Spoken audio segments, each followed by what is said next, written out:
In Pennsylvania, when a married person dies, their surviving spouse pays no state inheritance tax.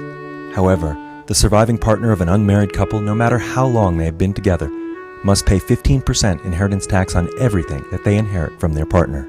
This is terribly unequal. Pennsylvania's citizens are speaking out about this inequality in the law and telling their own stories. My name is Lonnie Weiss, and I'm with my partner, Jan. Hi. Hi. I'm born and bred in Philly. I've tried to move away a few times, and I keep coming back.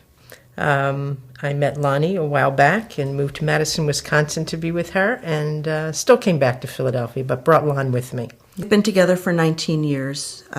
Come April 2012 will be 19 years. We met at the March on Washington. In 1993. Yeah. I like to say I picked her out of a crowd of a million, which is true. She did. In addition to their emotional grief, surviving partners are faced with this terrible financial burden, tens of thousands of dollars that their married neighbors do not have to pay. This is money that could be used to help them stay in their home, keep their property in good shape, and help maintain their neighbors' property values. We've recently become familiar with the tax laws in the state of Pennsylvania, the Commonwealth of Pennsylvania, and realize that as much as we have worked hard to entwine our lives and our finances and our futures to take care of each other and to be a single unit, which we are by choice in our lives, that the law is going to undercut that. All the care that we've taken in the way that we hold our property, and having both of our names on our various bank accounts, and owning the car together, and all of that, the tax laws do not support the reality of our relationship. If I had to pay that 15% inheritance tax tomorrow, I would be looking to sell something. I would deplete what is set aside. We would not be able support. to.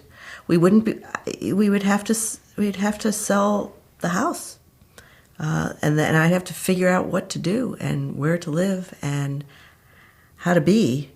Right. And that would be happening in the throes of grief. We own a house together. Sometimes Lonnie has paid for the house. Sometimes I have paid for the house. Sometimes we have both paid for the house. It's owned jointly. I have no idea who paid more or who paid less, but I do know that when I go to work and get my paycheck on Friday, that some of that money goes towards the mortgage. And I've already paid taxes on that money. So now somebody's coming along and telling me that I'm going to have to pay taxes again on the money that I put into my property? That's just out and out un-American. If people thought about the impact that this law has on the lives of neighbors and relatives, that they might actually say, oh, wait a minute, we don't want to be like that. We don't want to be those people who are cruel, who are thoughtless, who are insensitive, and who are just blind to the impact of this policy. So, yeah, let's make a tax policy that's smart and that supports the schools and supports people's health and keeps the roads and the bridges up and does all the things that the taxes do. That's great. I don't mind paying my share. And let's just make the policy reflect the kind of people that we want to be. Intelligent and thoughtful and caring and fair. House Bill 1828 will end the inheritance tax inequality in Pennsylvania. Urge your state legislators to pass House Bill 1828 and end the inheritance tax inequality.